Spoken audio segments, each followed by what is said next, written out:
opportunity to hear from and talk to our local businesses and organizations, or learn about upcoming events and activities taking place here in the Rim Country. Your host for today's Rim Country Focus is Madezel Mike.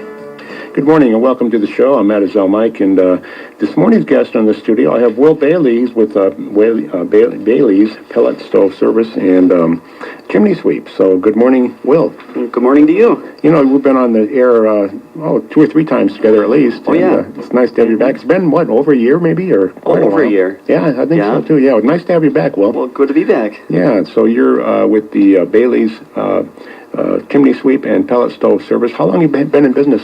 We've been doing this for 7 years. 7 years now, wow. Uh-huh. Yeah. And lots of clientele around the area, I know There that. There is. You know, sometimes more full-time than others. Mm-hmm, yeah.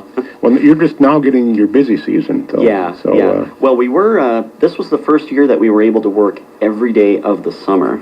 Is that right? We have so many repeat customers Wow. that we call them up and we offer them a discount to do it June, July, or August. Oh, that's a and good we idea. worked every day of June, July, and August. Well, good for Because you. otherwise we'd have, Downtime. we'd have 300 people to do in October. Well, yeah, that too, yeah. So that was very a wise decision. Yeah, on, we do it for a little less, but we work every day. Sure, well, that's good to hear.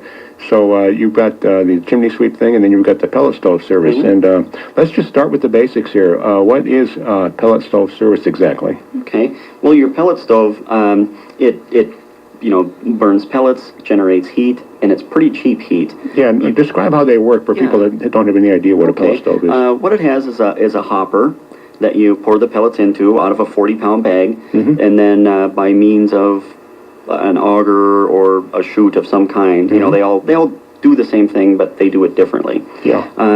Usually they'll have an auger attached to an auger motor that takes them out just a few at a time, dumps them into a burn pot. The burn pot will heat up, plates or tubes or whatever it is they use, and then a blower will come on and blow the heat into the room. Blow the heat into the room, yeah. And they're very efficient. I've had my pellet stove at home for, I guess, about 6 years now, maybe 7 years, something like that. But I'm very pleased with it, very happy with it. Been pretty much trouble-free. I just dump the pellets in there and light it up, and it goes. That's great. Yeah, we have people that, have bought a pellet stove 5-6 years ago, and that stove pays for itself twice a year. Well, yeah, that's why I always tell people that pellet heat is the cheapest heat in this area. Oh, by far. Yeah. Even cheaper than cord. Cordwood is not expensive and not cheap anymore. It's quite pricey these days. And going to get it isn't easy. Right. If you want to go get it, then of course it's cheaper that way because you're getting it yourself. But if you work full time, don't have the time, you have to pay someone to get your firewood. It can get pricey. Yeah, and a lot of the easy firewood's been had long ago. Well, that's it. So you're going further and further out. Yeah, the best firewood in this area, I think anyhow, is alligator juniper. Oh, it is. But it's getting kind of scarce around town because it's been harvested over the years, and now you got to drive a lot further to find the really good wood. It is. Yeah. And the thing with pellets is it is cheap heat, but there's things that the customer or the homeowner is responsible for to get that cheap heat. You have to make sure the glass is clean, the gaskets are good, make sure the unit is maintained, make sure the burn pot's clean, the airway's open, the chimney's clean. Yeah. Because they're not like a gas fireplace or a gas furnace that you just turn the thermostat up and it runs until you're warm enough. Yeah, they're a little bit of work, but there's some sweat equity in the owner's part. But not a whole lot, especially if you have someone like yourself to come by and do the cleaning of the... And it's only a once-a-year service, that we do. Of course, if there's a repair, we'll come anytime. But, usually we've got hundreds of customers that we just see once a year. Yeah. But then they do their part during the season. Absolutely. Like I say, a little bit of work, but not a whole lot. Not anywhere near burning firewood. That's true. I've done both. I heated with wood for many years. I years ago lived up in Montana and had a Franklin stove that I was not only heating with but cooking with as well. And those are pretty primitive actually. The old Franklin stoves. But I did both with that thing. I cooked in that darn thing and heated with it as well. Yeah, I tried 1 year because everybody asked me what's more efficient, what's cheaper, wood or pellets. Yeah. So 1 year I bought firewood, didn't get it myself, bought it, piled it up, and I went through a cord a month heating my house. A cord a month, wow. A cord a month. Yeah, at, $250 a cord. Yeah. And then all the work, carrying in, 20-pound arm It's a loads. lot. It's a lot of work, because usually firewood comes in it's not split down to the size that you need. You need to split it, and Yeah. then you've got to split kindling, and Yeah. then you've got to carry it in. You've got the bark falling off everywhere. Bark and the bugs and So everything. it's, And you burn an armload of wood, you're going to have a bucket of ash. Yeah, exactly. Yeah, yeah. So, anyhow, yeah, pellets, as far as I'm concerned, are the way to go in this area. 474-2427 is our phone number. Let's take this call. Good morning. You're on the air. You know, people should have the chimneys cleaned because we had a bird nest that was in one.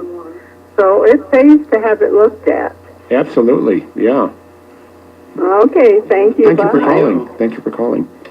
Yeah, it's very important to have your chimney swept and cleaned, whether it's wood you're burning or pellets or what have you. Need to clean that thing. Yeah, I would say on an annual pellet stove service, I'll get maybe 5 to 6 pounds of ash. Wow. That is behind the plates, in the air channels, in the combustion chamber, and the chimney. Just like 5 pounds. Wow. But of course, you're emptying the burn pot and the ash pan. Yeah. But this is the stuff that's in That there gets in there, that I yeah. get to. That you Yeah. can't get to as easily, anyhow. And one thing we do is we get a lot of birds out of wood stoves. Really? People call us year-round. I got a bird flapping around inside my wood stove. I've never had that. Yeah. By golly. And that's because a lot of people don't have spark screens Right. up on their cabs. Very important to have a spark arrestor Yeah, up there. usually we don't get raccoons and squirrels and stuff. No. A lot of birds. I'll be darned, I didn't know that. We try to get them out alive. I should point out that, once again, our phone number here is 474-2427. We are streaming on the internet as well. And if you'd like to listen that way, we're at rimcountryradio.com. So if you're outside the media broadcast area and listen on the internet, you need to add a 928 to that, 928-474-2427. So you also fix pellet stoves then? Oh yeah. They are, electric machines. They have, sensors, they have electronics, they have moving parts. They all have at least an auger motor. They'll have a combustion blower. They'll have a convection blower. And we got a lot of 20-year-old pellet stoves in town. Yeah. They only run so long.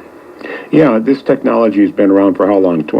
You know exactly when they... Probably I think 1988 was the 88? earliest ones I've seen, and Yeah. those were giant. They were wood pellet combination stoves. Yeah, I remember those, yeah. Yeah. But they were so big, so expensive that they just fell by the wayside. Because you could buy either a pellet stove at the time was about $3,000, but a Blaze King freestanding stove was about $600. Yeah. And they're like, oh, pellets are just a phase. You're not going to be able to buy them. They're just going to, and here I am stuck with this stove. Right. So, So, and there's a lot of stoves here that, the motors and blowers, they haven't seen a drop of oil since probably Reagan was president. okay. Well, they need to be oiled. They do. They have moving parts. Anything with moving parts needs to be oiled and serviced. So.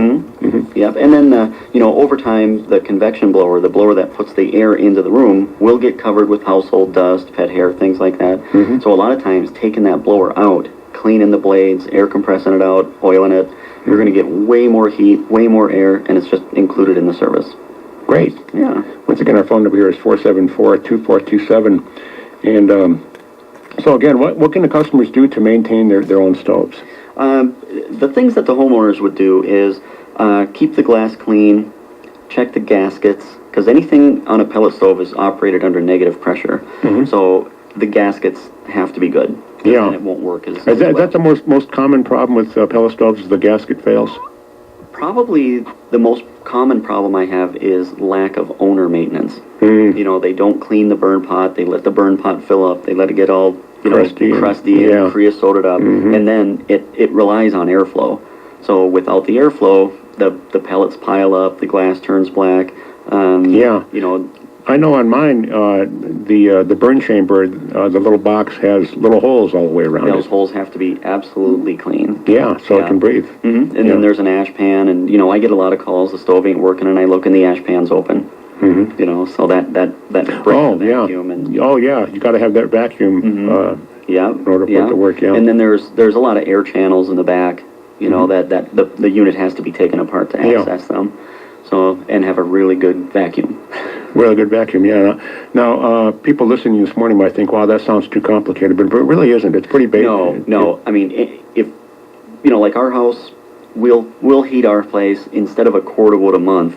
We'll heat it on when it's real cold, maybe a bag and a half a day. Mm-hmm. That's about what I use about in cold weather, yeah. Yeah, about 150 a month. Mm-hmm. And it comes in clean plastic 40-pound bags. Mm-hmm. Yeah, and of course, in this kind of weather, you're not going to use near that much. No. Like ours right now, it'll kick on once at night. Mm-hmm. Yeah. Then once in the morning, sun pops out, I shut it off. So I burn just a few pounds a day. Yeah, not even a half a bag yet. No, I burn probably a couple of coffee cans-fulls. Yeah, that's about it. Yeah. Right now. Mm-hmm. Are they all thermostatically controlled then? No, the older ones are manual. You have to light the little fire in it by hand, then close the door, then turn on the auger and turn on the fan speed. Which is how mine is, by the way. Yeah, and then it'll just run and run and run until it runs out of pellets or electricity. Of course, there's different settings. You can set it real low, so it's not going to feed much in it. Yeah, usually they'll have like settings 1, 2, 3, 4, 5, and that roughly correlates to pounds per hour. Yeah. And you'll see a thing that says 40,000 BTU pellet stove. Well, that's running at maximum. That's burning 5 pounds per hour, which is a 40-pound bag in like 8 hours. Yeah, which in very cold weather you might have to do that. Yeah, it'd be awfully rare to go through. That'd be 3 bags a day. Yeah, I've never done anywhere near that. No, and it's not really good for the machine to run that high. Yeah, it's like driving your car with the gas pedal right to the floor all the time. Yeah, you'd have to have the windows open because it'd be way too hot in this area. Now, if you're up in Alaska or something, maybe it'd be different up there. It might run all the time. Yeah. But we heat our house in the cold months for about $150 a month. Same as what I'm doing. That's about what I spend in the cold weather. Mm-hmm. Yeah. Mm-hmm. Yeah. Which is not bad. That's not bad at all. No, because I know propane is not cheap, and those people in the area that use propane to heat their homes, it's very pricey. Oh yeah. We have customers that have like an open fireplace that we service every few years, just because they only use it like on weekends and stuff. But it's $500-600 a month for gas, pretty easy. Mm-hmm. Yeah. Sometimes more. Sometimes more. We had one customer come up from California. It was kind of chilly weather, so he cranked the gas up for the weekend. Everything was great. Well, he forgot the gas on. Oh. And he got an $1,100 gas bill. My gosh. He forgot his heat, down from 50, put it up to like, 80 or 78 or something. Silly guy. $1,100 for that month. My goodness. He called his neighbor. He goes, I don't care if you got a brick a window, get in there and turn that down. Yeah. Yeah, now, of course, electric heat's another option, and that's not cheap either. No.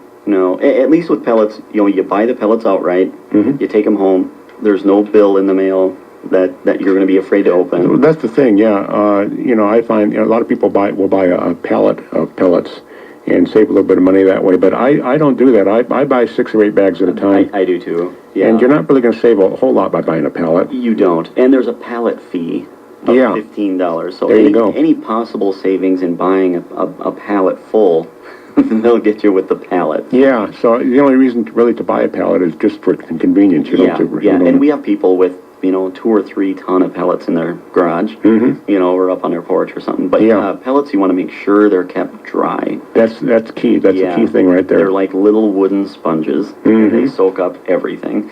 And, we've had people lay them out under an eave, and it rained on them all summer, and now they have 40 pounds of mulch. Mulch, and you throw it away because you can't use it. Yeah, they go, well, what can we use this for? And I go, plants.